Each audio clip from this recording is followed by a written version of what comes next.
Welcome to my YouTube channel truly knowledge. आज मैं बात करने वाली हूँ क्लास 10 का झारखंड बोर्ड का इंपॉर्टेंट क्वेश्चन सब्जेक्टिव टाइप का सोशल साइंस का। ठीक है, तो मैंने जो बुक लिया है मैं बुक से ही करने वाली हूँ, सिर्फ आपको समझाने वाली हूँ। तो टुडे वर्मा का क्लास 10 का जो बुक निकला, जो आपका सिलेबस कट करके आया है, वो बुक देखिए, ये लिखा हुआ वर्मा टुडे क्लास 10 संक्षिप्त पाठ्यक्रम पर आधारित 2021। तो इस बुक से ही मैं करवा रही हूँ।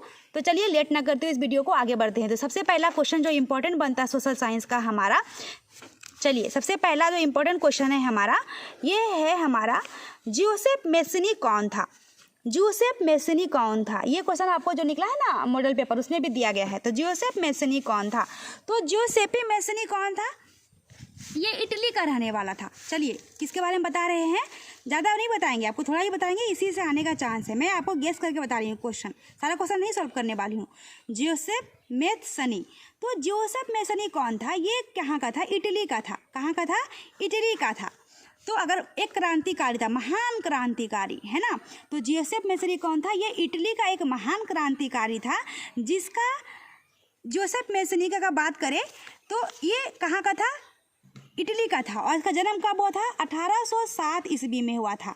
कहाँ हुआ था, तो इटली में होगा। इटली में कहाँ पे, तो इटली के जेनोवा में हुआ था। ठीक है, तो जोसेफ मेसनी कौन था, जोसेफ मेसनी इटली का एक महान क्रांतिकारी था, जिसका जन्म 1807 ईस्वी में इटली के जेनेवा में हुआ था। ठीक है, अगला इंपॉर्टेंट क्वेश्चन है हमारा, निरंकुशवाद से क्या समझते हैं। निरंकुशवाद का मतलब होता है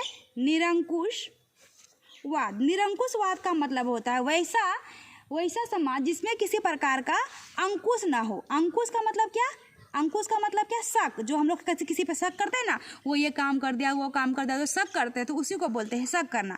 तो निरंकुश वैसा शासन व्यवस्था जिसमें किसी भी प्रकार का अंकुश ना हो, कोई शक ना हो, उसको बोलते हैं निरंकुशवाद। वही यहाँ पे लिखा हुआ है, ऐसी सरकार या शासन व्यवस्था जिसकी सत्ता पर किसी भी प्रकार का कोई अंकुश नहीं होता है, ऐसे राजाशाही सरकारों को निरंकुशवाद सरकार कहा जाता है, जो अत्यंत केंद्रीकृत, सैन्य बल पर आधारित और दमनकारी सरकारें होती है।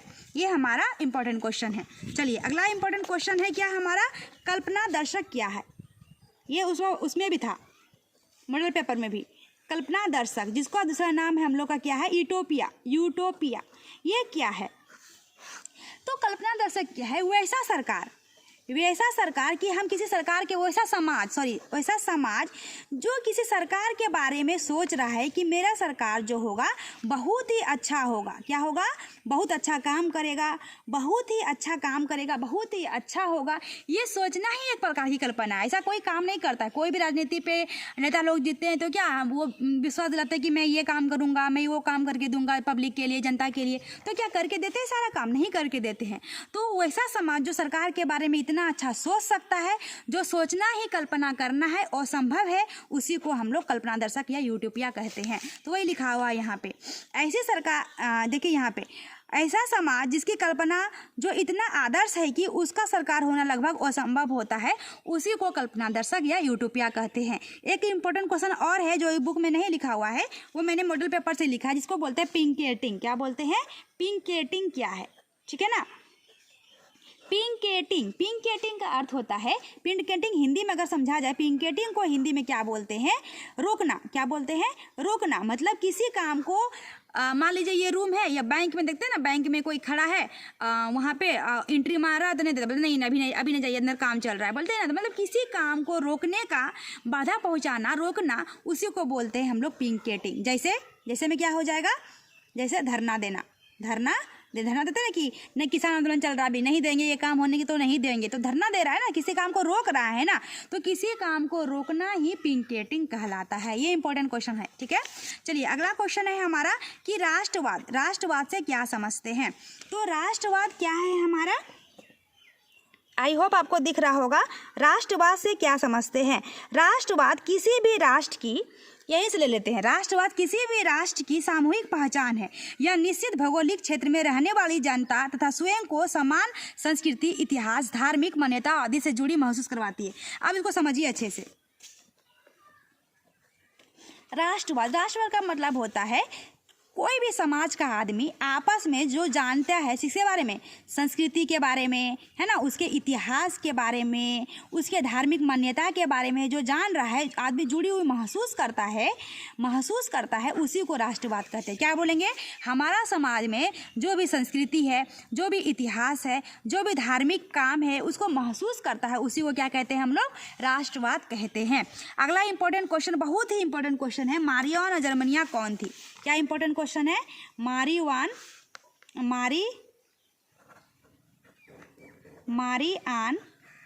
और जर्मेनिया। तो इसको याद रखिए, दोनों कुछ नहीं, दोनों राष्ट्र का, जैसे कि हम लोग का राष्ट्र प्रतीक क्या है? अशोक स्तंभ है ना, भारत का। उसी प्रकार से मारियान और जर्मनिया नाम चलता है कि जर्मनी का राष्ट्रीय प्रतीक होगा, है ना। जर्मनिया कौन था? जर्मनी का राष्ट्रीय प्रतीक था। और मारियान कहाँ का था? ये फ्रांस का था। मारियान कहाँ का राष्ट्रीय प्रतीक था? फ्रांस का। अब ये दोनों क्या थी? नारी रूपक थी। देखिए पढ़िए, यहाँ से हो जाएगा, फ्रांस की क्रांति, यहाँ से नहीं पढ़ेंगे। फ्रांस में राष्ट्र के प्रतीक के रूप में ईसाई नाम का मेरियन दिया गया। किसके नाम का? ईसाई नाम का। मारियान के अगर बारे में डिस्कस करें, सिर्फ मारियान के बारे में, मारियान कौन था? तो ईसाई नाम का मेरियन, फ्रांस में, कहाँ पे?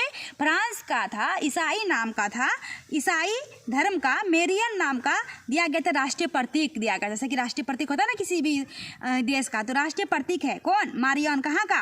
तो फ्रांस का राष्ट्रीय प्रतीक है। तो वहाँ पे क्या होता था? जैसे कि अशोक स्तंभ में तो क्या रहता है ना, उसी प्रकार से तो मारियान लाल टोपी और तिरंगा कलगी के साथ दिखाया गया एक प्रतिमा है, एक प्रकार की मूर्ति है, प्रतिमा है, जो सब जगह छोटे छोटे चौराहे पे, छोटे छोटे चौक चौराहे पे लगी रहती है। वही हमारा है क्या? मारियान क्या है? फ्रांस का एक राष्ट्रीय प्रतीक है। क्या है? फ्रांस का राष्ट्रीय मारियान क्या है? प्रतीक है, जो लाल टोपी, यहाँ लिखा हुआ है ना, लाल टोपी तिरंगा, लाल टोपी तिरंगा लगा के क्या हर जगह चौक चौराहे पे उसकी प्रतिमा लगी हुई है, उसी को मारियान कहते हैं। और जर्मनिया कौन है? जर्मनी राष्ट्र का एक राष्ट्रीय प्रतीक है, जिसका जो क्या करता है, वहाँ पे एक बतुल वृक्ष है, जैसे कि पेड़ पौधा होते हैं ना, तो बतुल वृक्ष का मुकुट पहन के क्या किया जाता है? उस प्रतीक को वो भी चौक चौराहे पे लगा गया है। वहाँ का जर्मनी में, वहाँ के चौक चौराहे पे जो लगा गया है, एक प्रतिमा तैयार की गई है बतुल वृक्ष का मुकुट पहना के, तो वो जर्मनी राष्ट्र का क्या है? एक राष्ट्रीय प्रतीक है। याद आया? समझ में आया? मारियान और जर्मनिया कौन थे? मारियान फ्रांस का राष्ट्रीय प्रतीक था, जो लाल टोपी और तिरंगा के रूप में प्रतिमा चौक चौराहे पे लगाया गया था। और जर्मनिया कौन था? जर्मनी राष्ट्र का राष्ट्रीय प्रतीक था, जो बतुल वृक्ष का मुकुट पहन के चौक चौराहे पे लगाया गया था, तो उसको जर्मनिया कहते हैं। बहुत ही ज़्यादा इंपॉर्टेंट क्वेश्चन है। चलिए अगला इंपॉर्टेंट क्वेश्चन है कि नेपोलियन बोनापार्ट कौन था? तो नेपोलियन बोनापार्ट कौन था? नेपोलियन बोनापार्ट फ्रांस का एक महान सेनानायक था। कहाँ का था? फ्रांस का सेनानायक था। वैसे एक ही नंबर का ये क्वेश्चन पूछ सकता है। फ्रांस का एक महान सेना नायक था। चलिए अगला क्वेश्चन इंपॉर्टेंट की बात करें तो चौरी चौरा कांड क्या है? तो चौरी चौरा जो कांड है ना, ये कहाँ पे हुआ? चौरी चौरा कांड क्या हुआ था? ये एक स्थान है, चौरी चौरा कांड। ये गांधी जी के, आपका सुना होगा चौरी चौरा कांड, है ना, जो इम्पोर्टेंट है। चौरी चौरा कांड इम्पोर्टेंट है, और जलियांवाला बाग का हत्याकांड इम्पोर्टेंट है। तो चौरी चौरा कांड यहीं से एक्सप्लेन कर देते हैं, ठीक है। तो चौरी चौरा कांड क्या है? यह एक स्थान है जो 1922 ईस्वी में सरकार के विरुद्ध रहा था। सरकार जो काम कर रहा है वो काम को नहीं होने देंगे, मतलब सरकार का विरुद्ध काम कर रहा था। तो छेड़खानी के बात होने पर पुलिस क्या कहता है, जब हम किसी काम को बोले ये काम नहीं करेंगे, तो पुलिस लोग क्या करता है? गोली चला देता है ना। तो गोली जो पुलिस लोग चलाया था ना, तो उसमें 22 आदमी मर गया था। गुस्से में पुलिस ने स्टेशन में आग लगा दिया था। तो 22 पुलिसकर्मी को आदमी लोग क्या कहता है गुस्सा में कि ये काम होने के लिए नहीं देंगे, जो भी उसका निकला था, तो उस के कारण पुलिस स्टेशन में आग लगा दिया था, जिसके कारण 22 गो पुलिस मर गया था। तो 22 जो पुलिस मर गया था ना, तो क्या क्या चौरी चौरा कांड वही है। क्या हुआ था? मैं फिर से बताती हूँ। चौरी चौरा कांड क्या है कि चौरी चौरा कांड एक कांड है जो सरकार के विरुद्ध काम किया गया था। सरकार के विरुद्ध हुआ था। सरकार के विरुद्ध पब्लिक लोग किया था, जो गांधी जी ने किया था। गांधी जी ने बाद में इसको वापस ले लिया था, ठीक है ना। ऐसे भी पूछ सकता है चौरी चौरा कांड को गांधी जी ने वापस क्यों लिया। तो पुलिस स्टेशन में क्या कर दिया गया, आग लगा दिया गया था। तो आग लगाने के कारण 22 पुलिस मारे गए थे। कितना पुलिस मारे गए थे, 22 पुलिस मारे गए थे। तो इसी के कारण क्या हो गया था, इसी को बोला है चौरी चौरा कांड।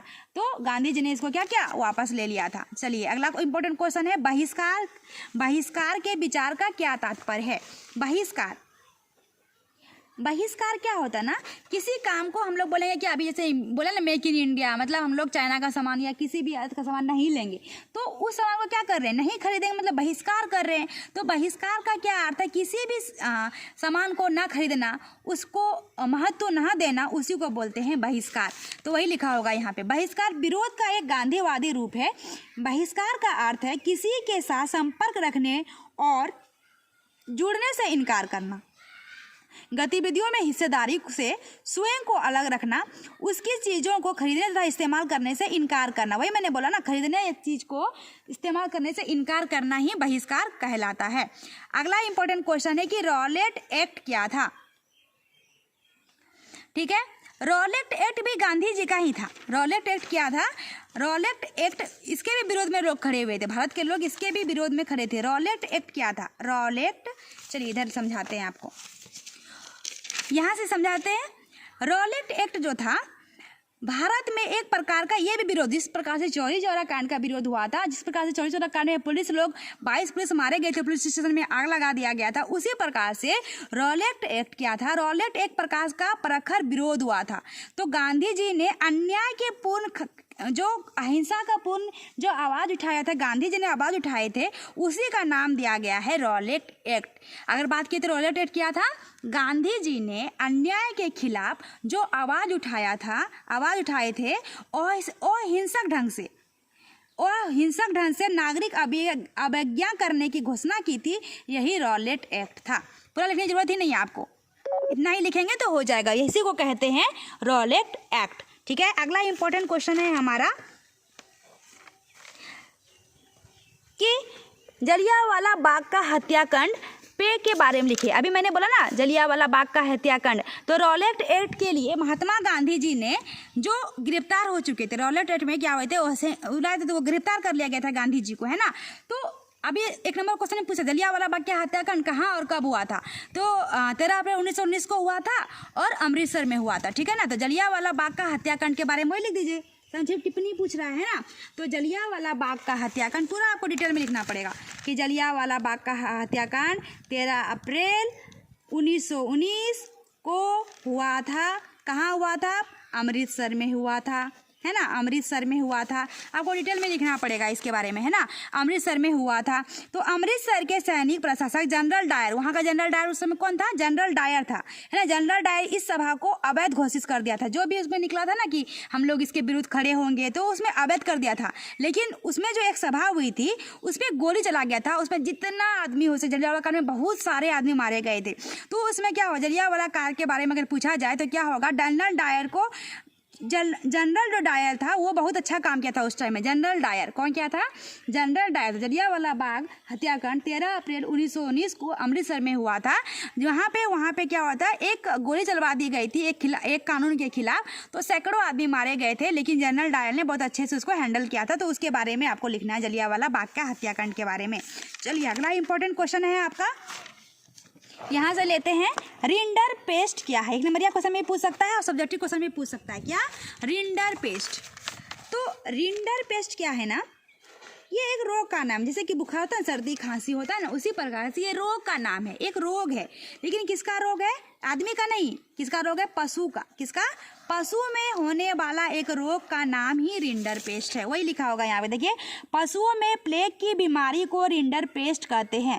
कब हुआ था, जिससे 1890 के दशक में हजारों में अफ्रीका के पशु मर गए थे। कहाँ के मर गए थे, अफ्रीका के पशु मर गए थे, तो उसी को रिंडर पेस्ट कहा जाता है। चलिए अगला इंपॉर्टेंट क्वेश्चन है कि हमारा, यहाँ नहीं है इंपॉर्टेंट क्वेश्चन, चलिए आगे बढ़ते हैं इंपॉर्टेंट क्वेश्चन की ओर। ये भी नहीं है हमारा, इसमें से भी इंपॉर्टेंट क्वेश्चन नहीं लग रहा है। चलिए यहाँ बहुत इंपॉर्टेंट क्वेश्चन है ये वाला कि वन संरक्षण, वन मतलब क्या, पेड़ पौधा, इसका संरक्षण का उपाय का वर्णन करें। तो क्या कर सकते हैं, वन संरक्षण का उपाय क्या है कि हम लोग पेड़ पौधा को नहीं काटेंगे, पेड़ पौधा ज़्यादा से ज़्यादा लगाएंगे, उसकी देखभाल करेंगे, वही है ना। अंधाधुंध जो कटाई हो रही है उसको रोकेंगे, है ना। तो वही है कि वन संरक्षण के उपाय का वर्णन करें। तो क्या उपाय कर सकते हैं? वही वनों की अंधाधुंध कटाई पर प्रतिबंध लगाएंगे, अतिचारण पर रोक लगाएंगे, काटते जो है वनों के वृक्ष काटने पर उसके स्थान पर जो वृक्ष काट रहे हैं उसके स्थान पर क्या करेंगे? वृक्ष की रोपण करेंगे, काटेंगे भी नहीं और क्या करेंगे? रोपण करेंगे। तो रोपण करना आवश्यक है ना। तो यही हमारा वन संरक्षण का उपाय है। चलिए अगला क्वेश्चन, इंपॉर्टेंट क्वेश्चन है, वर्षा जल संग्रहण क्या है? तो वर्षा जल संग्रहण क्या है ना, देखिए मैं आपको समझाती हूँ। वर्षा जल संग्रहण, इसे ना संग्रह मतलब क्या होता है? जमा करना। बारिश का पानी को जमा करना किसी जगह पे, किसी बर्तन में, बड़े टॉप में, किसी गड्ढा खोन के वहाँ जमा करना, बाद में उसका उपयोग करना, खेतों में पटा देना, तो उसी को बोलते हैं वर्षा जल संग्रहण। कभी कभी पूछेगा वर्षा जल संग्रहण के क्या उपयोग है? क्या उपयोग है? जमा करेंगे तो क्या करेंगे? बाद में उसको उपयोग में लाएंगे ना, खेत में पटाएंगे। गर्मी का मौसम आएगा, पानी सूख जाएगा तो खेत में पटाएंगे ताकि हमारा फसल अच्छी हो, है ना। तो वर्षा जल संग्रहण क्या है? तो वर्षा जल संग्रहण भूमिगत जल की क्षमता को बढ़ाने की तकनीक है। इसमें वर्षा के जल को रोकने तथा इकट्ठा करने के लिए विशेष ढांचे जैसे कुआं, गड्ढा, बांध आदि का निर्माण किया जाता है, उसमें जमा किया जाता है ताकि जब हमारा परिस्थिति अनुकूल होगा तो फिर बाद में उसका उपयोग कर सकेंगे। तो वर्षा जल संग्रहण हमारा यही है। चलिए अगला क्वेश्चन है, जल दुर्लभता क्या है? जल दुर्लभता ये भी बहुत ही ज़्यादा इंपॉर्टेंट क्वेश्चन है। जल दुर्लभता, जल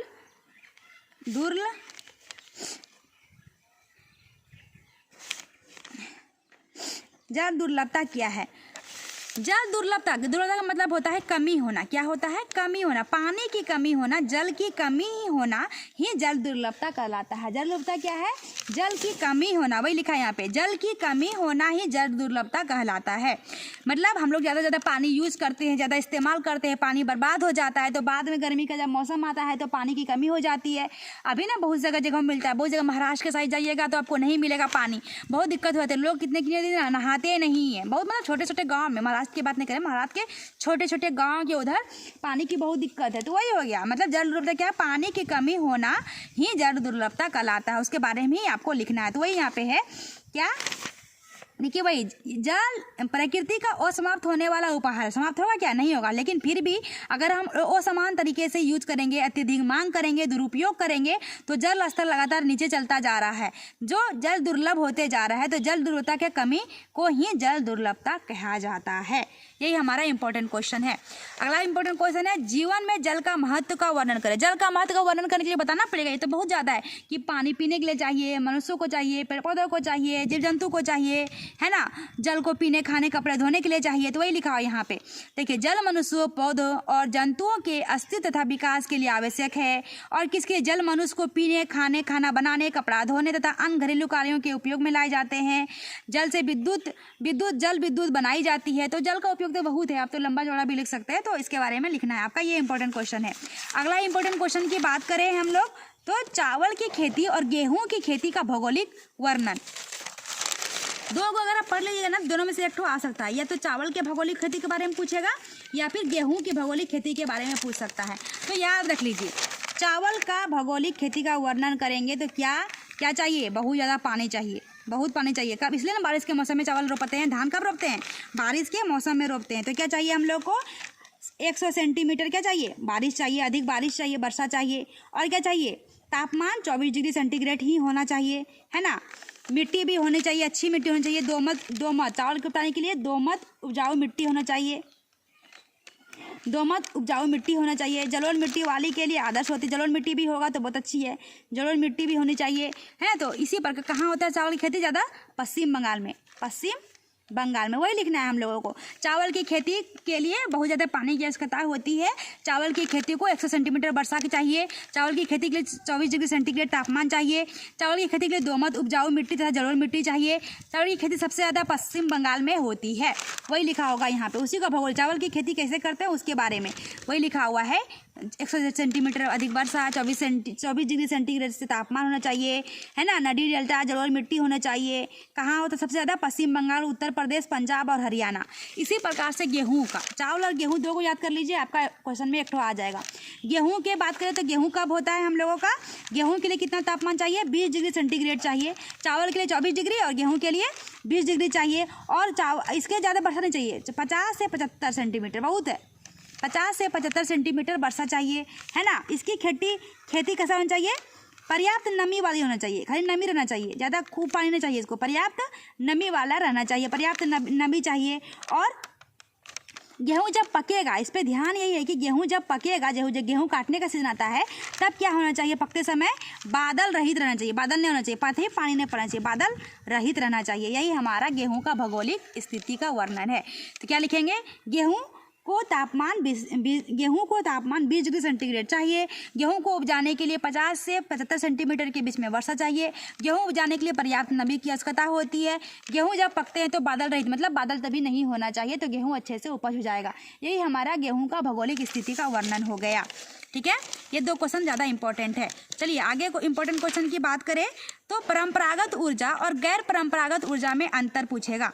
परंपरागत ऊर्जा और गैर परंपरागत में यहाँ से ले लेती हूँ, यहाँ से पहला सबसे छोटा आंसर यही है। परंपरागत ऊर्जा जो समाप्त होने वाले हैं उसको बोलते हैं परंपरागत, जो कभी समाप्त नहीं होते हैं उसको बोलते हैं गैर परंपरागत। वही लिखा हुआ है, ये समाप्त होने वाले साधन है। गैर परंपरागत में ये कभी ना समाप्त होने वाले साधन है। समाप्त होने वाले साधन में क्या क्या आएगा? कोयला, पेट्रोलियम, परमाणु ऊर्जा, है ना। और कभी समाप्त ना होने वाले में क्या आएगा? कूड़ा, कचरा, गोबर, मलमूत्र, यही सब आएगा। दो अंतर भी बहुत है, अगर अच्छे से लिख लिए तो दो अंतर भी बहुत है, इसलिए मैं पूरा नहीं एक्सप्लेन करती हूँ, ठीक है ना। जो ज़्यादा ईजी है, जो ज़्यादा अच्छा होता है, मैं वही बस एक्सप्लेन करी। चलिए आगे इंपॉर्टेंट क्वेश्चन क्या है हमारा कि सड़क परिवहन के 3 गुण बताएं। ये गुण बताना पड़ेगा। सड़क से हम लोग क्या कर सकते हैं? सड़क परिवहन का गुण क्या है ना, बहुत आसान है। तो सड़क से क्या कर सकते हैं हम लोग? आसानी से यहाँ से वहाँ तक सामान आदान प्रदान कर सकते हैं। छोटे मोटे सड़क रहेगा तो क्या कर सकते हैं हम लोग? सड़क बनवाएंगे तो हम लोग को बारिश के मौसम में दिक्कत नहीं होगी, कीचड़ में नहीं चलना पड़ेगा। तो वही लिखा हो यहाँ पे, परिवहन के अन्य साधनों की अपेक्षा सड़क के निर्माण बहुत कम पैसे में बन जाता है ना। सड़क का दुर्गम स्थानों पर भी बनाया जा सकता है, नगर में, गांव में, मोहल्ला में, गली में भी बनाया जा सकता है। छोटी मोटी यात्रा के लिए, माल परिवहन के लिए बहुत अच्छा है। एक होता है सीमांत सड़क। सीमांत सड़क अभी क्या है ना, सीमांत सड़क मतलब क्या होता है? छोटे छोटे गली में जो सड़क बनता है उसी को बोलते हैं सीमांत सड़क। छोटे छोटे जगह पे भी सड़क बना दिया गया है, उसी को नाम दिया गया है सीमांत सड़क। उसी के बारे में आपको लिखना है कि हम लोगों को आसानी से सामान यहाँ से वहाँ कर सकते, वही लिखा हुआ है। ये सीमावर्ती क्षेत्रों में रहने वाले, विशेषकर अगली चौकियों की रखवाली करने वाले सैनिकों की प्रतिदिन आवश्यकता को पूरा करने के लिए बड़ी सहायक सिद्ध होती है। जो सैनिक लोग युद्ध करते हैं ना, तो छोटे छोटे वो लोग किधर किधर जाते हैं, तो वो सब जगह में जो सड़क बना हुआ उन लोग को कहाँ पहाड़ पर्वत में चढ़ के भी गोली बंदूक रख के हम लोग को सेवा करना पड़ता है। तो वहाँ पे जो सड़क बने हुए हैं, जो सैनिक लोग के लिए बने गए स्पेशल, उधर जहाँ पे काम करते हैं उसी को बोलते हैं सीमांत सड़क। उसका उपयोग तो वही है। अगला इम्पोर्टेंट क्वेश्चन है हमारा, बहुत ही ज़्यादा इम्पोर्टेंट क्वेश्चन है, ये रट लीजिए आप। अगला जो इम्पोर्टेंट क्वेश्चन है हमारा, राष्ट्रीय राजमार्ग और महाराज राजमार्ग में अंतर। अलग अलग भी पूछ सकता है कि राष्ट्रीय राजमार्ग क्या है और राष्ट्रीय महाराज क्या है। राष्ट्रीय राजमार्ग और एक है राज्य महामार्ग। तो राष्ट्रीय मार्ग क्या है? जो राज्य के मतलब दो राज्यों के बीच में जो सड़क बनाया गया है उसको बोलते हैं राष्ट्रीय राजमार्ग। और राजमार्ग मतलब जो राजधानी दो राजधानी के बीच में जो सड़क बनाई गई है आदान प्रदान के लिए, तो उसको बोलते हैं राजमार्ग। इसका रखरखाव कौन करता है? सरकार करता है। राष्ट्रीय राजमार्ग का रखरखाव कौन करता है? सरकार करता है। और राज्य का सरकार खुद से करता है। सरकार पैसा दे दिया, खुद से नहीं करता है, और सरकार खुद से करता है देखभाल, तो उसको बोलते हैं राजमार्ग। समझ में आ गया? राष्ट्रीय राजमार्ग वैसे राजमार्ग को कहते हैं जो दो राज्यों के बीच के सड़क को जोड़ता है, उसे राष्ट्रीय राजमार्ग कहते हैं। जो का रखरखाव सरकार करता है। राज्य राजमार्ग जो राज्य के राजधानी के दो राजधानियों को आपस में सड़कों के द्वारा जोड़ता है उसे राज्य राजमार्ग कहते हैं। जिसका रखरखाव सरकार खुद से करता है उसे राज्य राजमार्ग कहा जाता है। अगला इंपॉर्टेंट क्वेश्चन है, रेल परिवहन की अपेक्षा सड़क परिवहन की बढ़ती महत्व को समझाएं। मतलब रेल परिवहन से अच्छा सड़क परिवहन का महत्व बताना है। सड़क के बारे में ज़्यादा आपको इंपॉर्टेंट पड़ा, रेल तो अच्छा है ही लेकिन सड़क के बारे में ज़्यादा इंपॉर्टेंट बताना है। क्यों? क्योंकि रेल के लिए अभी लंबे चौड़े क्षेत्र चाहिए और उसमें ज़्यादा लागत आती है, ज़्यादा पैसे लगते हैं बनवाने में, और सड़क क्या कम पैसे में भी बजट में बन जाता है। तो वही लिखना है आपको, तो वही लिखा होगा यहाँ पे, रेल परिवहन की अपेक्षा सड़क परिवहन की बढ़ती महत्वता को समझाएं। तो क्या हो जाएगा, अधिक ढाल प्रवणता पहाड़ी क्षेत्रों में भी सड़कें बना सकते हैं, लेकिन रेल बना सकते हैं क्या? रेल के लिए पटरी नहीं बना सकते हैं। कम दूरी के लिए कम वस्तु का परिवहन करने के लिए सड़क बहुत ज़्यादा उपयोगी है। घर घर से बाहर सड़क उपलब्ध करवाता है। क्या रेल क्या घर के आसपास से जाएगा? नहीं ना जाएगा। तो ये सब हमारा रेल परिवहन से ज़्यादा अच्छा कौन हो गया? सड़क परिवहन हो गया। चलिए अगला इंपॉर्टेंट क्वेश्चन की बात करें तो है, सत्ता की साझेदारी क्यों जरूरी है? बहुत ही ज़्यादा इंपॉर्टेंट क्वेश्चन है, बहुत ही ज़्यादा। तो सत्ता का बंटवारा होने से विभिन्न समाओं के बीच टकराव का अंदेशा कम हो जाता है। अगर हम लोग भाई भाई में साथ में मिलकर रहेंगे, सत्ता की साझेदारी से मिलकर रहेंगे, झगड़ा आपस में नहीं करेंगे, तो कोई दुश्मन रहेगा तो कुछ कर पाएगा? बिगाड़ पाएगा? नहीं कर पाएगा। तो उसी से रिलेटेड है सत्ता की साझेदारी से क्या समझते हैं। तो सत्ता की साझेदारी का मतलब होता है जो बंटवारा ना होना, सामूहिक जो हमारा अंदेशा झगड़ा होने का रहता है कम रहता है, टकराव जो होती है कम होती है, हिंसा जो होती है कम होती है, इसलिए ज़रूरी है।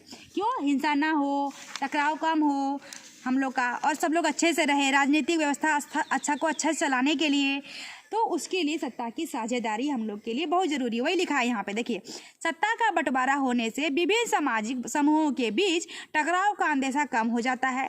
चूँकि सामाजिक टकराव आगे बढ़कर अक्सर हिंसा और राजनीतिक अस्थिरता के रूप ले लेता है, इसलिए सत्ता का हिस्सा दे देना राजनीतिक व्यवस्था के स्थायित्व के लिए बहुत ही अच्छा है, इसलिए ज़रूरी है। कभी कभी क्या पूछेगा क्वेश्चन में, श्रीलंका की सत्ता की साझेदारी से क्या समझते हैं? तो वही लिखना, साझेदारी का मतलब झगड़ा ना होना, आपस में मिलजुल के रहना, टकराव कम होना। तो हम लोग का सत्ता की साझेदारी जरूरी है ना राजनीतिक अस्थिरता को चलाने के लिए। तो कहीं का भी कोई भी देश का हो तो सब देश के लिए ही जरूरी है कि सत्ता की साझेदारी। ठीक है, चलिए अगला इंपॉर्टेंट क्वेश्चन की बात करें तो विकेंद्रीकरण क्या है? ये बहुत ही ज़्यादा इंपॉर्टेंट क्वेश्चन है। क्या है? विकेंद्रीकरण। विकेंद्रीकरण से आप क्या समझते हैं? तो विकेंद्रीकरण जो है, केंद्र सरकार, राज्य सरकार तो स्थान सरकार, मतलब जो केंद्र का सरकार है और राज्य सरकार है, जो हम लोग गांव में सरकार, छोटे मोटे मुखिया वगैरह जो रहते हैं, तो वो सरकार, जो तीनों सरकार जो होता है ना, आपस में जो सत्ता का हिस्सेदारी जो रहता है, आपस में मिलजुल के जो काम करते हैं, उसे ही विकेंद्रीकरण कहते हैं। कौन कौन सरकार? केंद्र सरकार, जो केंद्र का सरकार होता है, जो राज्य का सरकार होता है, जो स्थानीय सरकार होता है, तो आपस में मिलजुल कर जो काम करते हैं उसी को बोलते हैं विकेंद्रीकरण कहा जाता है। देखो वही लिखा होगा, भारत में शासन के 3 स्तर है, केंद्र सरकार, राज्य सरकार तथा स्थानीय सरकार। केंद्र सरकार तथा राज्य सरकार द्वारा स्थानीय सरकार की सत्ता का हस्तांतरण विकेंद्रीकरण के नाम से ही जाना जाता है। इसका क्या लाभ है कि गाँव तक सड़क, गांव तक अच्छा से लाभ पहुंच पाए, वही लाभ के बारे में लिखना है। तो स्थानीय समस्याओं का हल अच्छे से हो पाए, स्थान का लोग रहेगा तो अच्छा से कर पाएगा ना। अभी सरकार अभी क्या राज्य सरकार को क्या पता कि छोटे से गांव में क्या चल रहा है नहीं चल रहा, तो उसी का लाभ है ना हमारे की स्थानीय सरकार का अच्छे से रोड का जरूरी है। उनको क्या पता किस व्यक्ति को कुआं का जरूरी है, किस व्यक्ति को तालाब का जरूरी है, किस व्यक्ति को हमारा सड़क का जरूरी है, किस एरिया में सड़क नहीं है, तो उससे यही सब लाभ है। तो उसके बारे में ही लिखना है। ये हमारा बहुत ही इंपॉर्टेंट क्वेश्चन है। अगला इंपॉर्टेंट क्वेश्चन क्या है? राजनीतिक दल के क्या कार्य हैं? यही इंपॉर्टेंट क्वेश्चन है। राजनीतिक दल का क्या कार्य है? कि सत्ता को अच्छे से चलाए, यही कार्य है ना। और हम लोग का जो हम लोग जो वोट देते हैं, जो हम लोग का पब्लिक लोग का, जो जनता लोग का डिमांड रहता है कि हमारे पास साधन नहीं है, हमारा रोजी रोजगार कम है, तो उनके लिए नौकरियां निकाले। तो सत्ता का, राजनीतिक दल का क्या कार्य? यही सब कार्य है ना। तो वही लिखा हो यहाँ पे। चुनाव लड़ने के बाद क्या करता है? उम्मीदवार का चयन करने के बाद क्या करता है? जीत जाता है। जीतने के बाद क्या करता है? सत्ता प्राप्त कर लेता है। तो क्या काम करेगा? सरकारी नीति का दिशा में निर्देश देता है, कानून बनाता है कि कोई अच्छा कानून बने ताकि पब्लिक लोग को, जनता लोग को अच्छा हो। और क्या करता है? सरकार का संचालन तथा अन्य नीतियों का कार्यक्रम संचालन अच्छे तरीके से करता है। तो यही हमारा सत्ता का, राजनीतिक दल के काम है। तो यहाँ डिटेल में आप लिख सकते हैं। अगला क्वेश्चन है इंपॉर्टेंट, लोकतंत्र से क्या अभिप्राय है? लोकतंत्र क्या है ना, लोकतंत्र बहुत ज़्यादा इंपॉर्टेंट क्वेश्चन है। लोकतंत्र, लोक का अर्थ होता है लोक प्लस तंत्र, लोक प्लस तंत्र। लोक का मतलब हो गया जनता और तंत्र का मतलब हो गया शासन। जनता का शासन ही लोकतंत्र कहलाता है। किसी शासन की ऐसी अर्थव्यवस्था जो जनता के हित में हो, उस वही शासन हो, लेकिन शासन हित में हो तो वही हमारा लोकतंत्र कहलाता है। तो वही पर यहाँ पे लिखा होगा, लोकतंत्र से हमारा अभिप्राय ऐसी सरकार से है जो लोगों द्वारा चुने गए प्रतिनिधियों द्वारा चलाई जाती है। लोकतंत्र मतलब जनता का शासन। तो लोकतंत्र से हमारा यही अभिप्राय है। अगला क्वेश्चन है हमारा इम्पोर्टेंट, खुली बेरोजगारी और प्रचंड बेरोजगारी में अंतर। चलिए, ये बहुत ही ज़्यादा इम्पोर्टेंट क्वेश्चन है। क्या है? खुली बेरोजगारी और प्रचंड बेरोजगारी, प्रचंड बेरोजगारी। तो खुली बेरोजगारी वैसे बेरोजगार जिसको काम नहीं मिलता, काम तो करने के लिए आ रहा है, काम आ रहा है करने के लिए, लेकिन काम नहीं मिलता है, तो ऐसे बेरोजगार को क्या बोलते हैं? खुली बेरोजगारी कहते हैं। प्रचंड बेरोजगारी क्या बोलते हैं? जैसे किसी कोई कंपनी है, ठीक है ना, तो कोई कंपनी है, उस कंपनी में 100 लोग काम कर रहे हैं, ठीक है, 100 लोग काम कर रहे हैं, उसमें से एक। अगला क्वेश्चन है हमारा इम्पोर्टेंट, भारत में गरीबी के मुख्य कारण क्या है? देखिए यहाँ पे भारत में जो हमारा इंडिया देश है, भारत देश है, भारत देश में जो गरीबी है ना, गरीबी का मुख्य कारण क्या है उसके बारे में बताना है। तो गरीबी क्या है, गरीबी क्यों है भारत में, क्या कारण है गरीबी है भारत देश में, गरीबी क्यों हो रहा है? क्योंकि सबसे ज़्यादा चीज़ है कि जनसंख्या बहुत ज़्यादा बढ़ रहा है, जनसंख्या में वृद्धि हो रही है। तो जनसंख्या में अगर वृद्धि हो रही है तो सब आदमी को काम नहीं मिल पा रहा है, बेरोजगार लोग बहुत हैं और ज़्यादा, एक फैमिली में कमाने वाला एक है और खाने वाला बहुत ज़्यादा है। तो जनसंख्या में जो वृद्धि हो रही थी उससे हमारा क्या, गरीबी हो रही है ना, गरीबी हो रही है। अगर जनसंख्या कम रहेगी तो उससे गरीबी कम हो जाएगा। तो एक तो ये हो गया। दूसरा क्या हो सकता है और हमारा क्या कारण है गरीबी का, कि हम लोग ज़्यादा बेरोजगारी है, ज़्यादा से ज़्यादा हम लोग के लिए बहुत ज़्यादा बेरोजगार लोग हैं, बेरोजगारी की समस्या है हमारे भारत देश में ज़्यादा, है ना।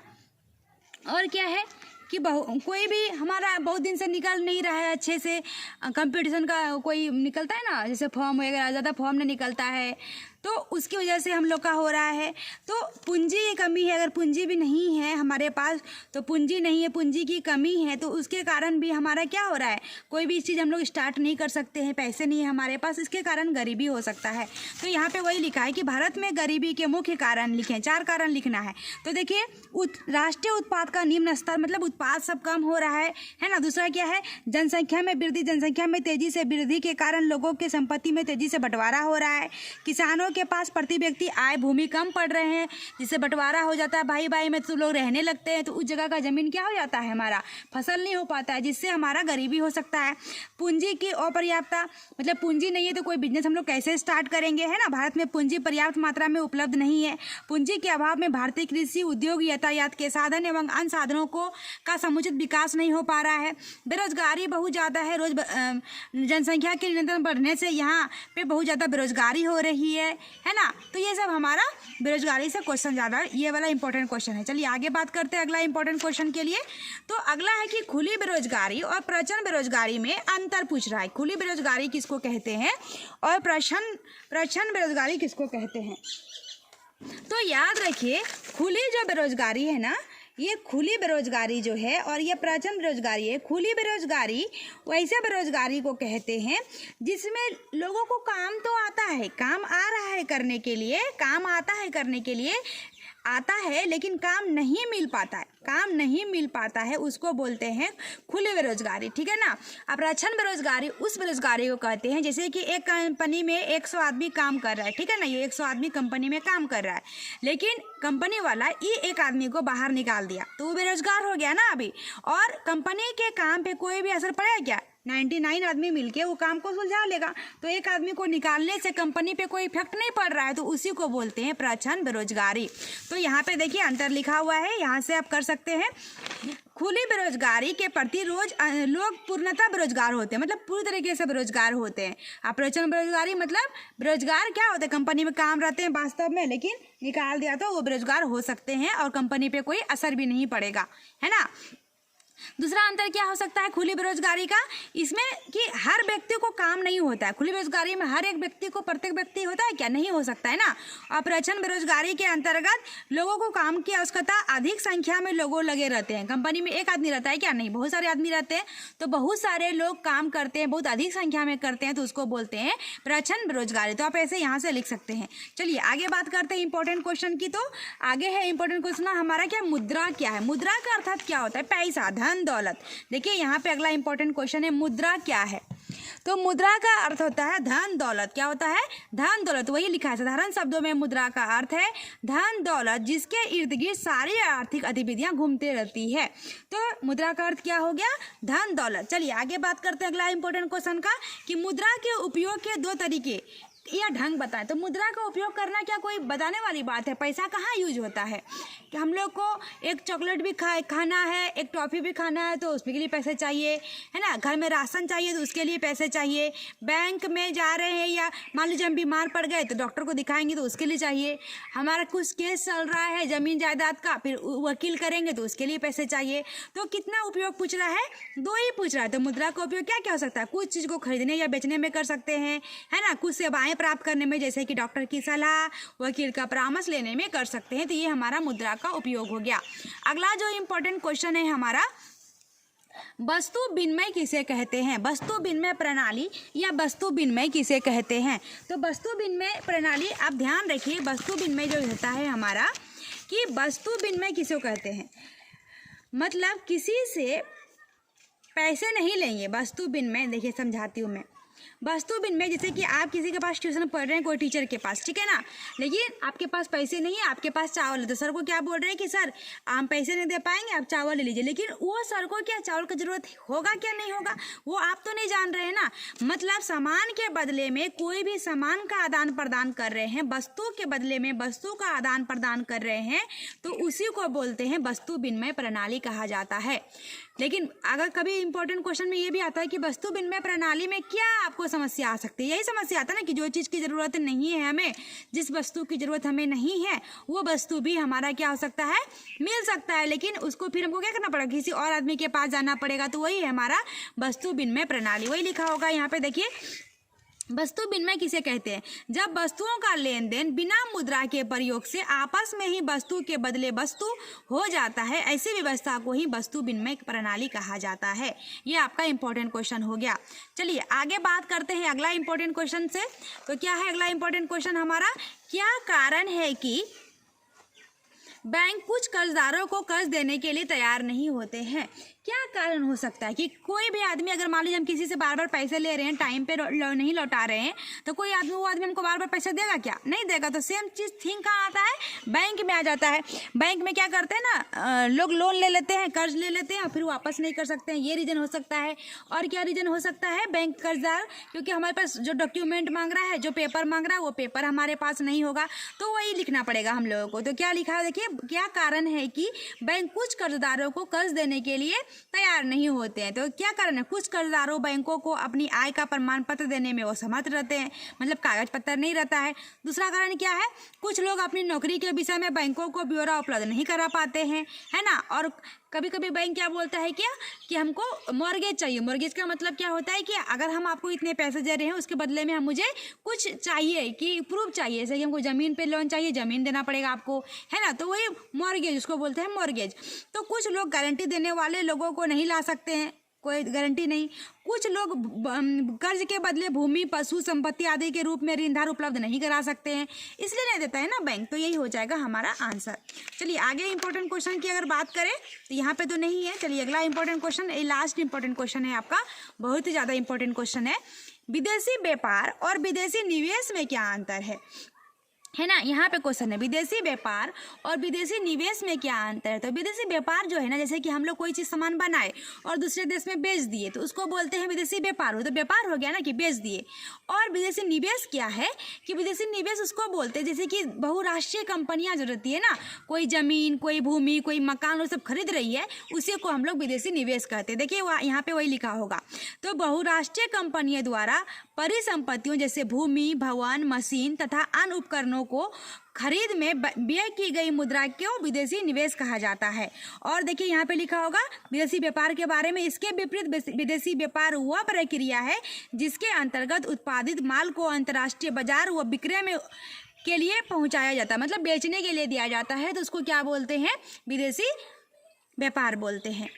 तो ये आपका लास्ट इंपॉर्टेंट क्वेश्चन हो गया। आई होप आपको हमारा ये वीडियो अच्छा लगा हो तो लाइक, सब्सक्राइब और शेयर ज़रूर करें। Thank you.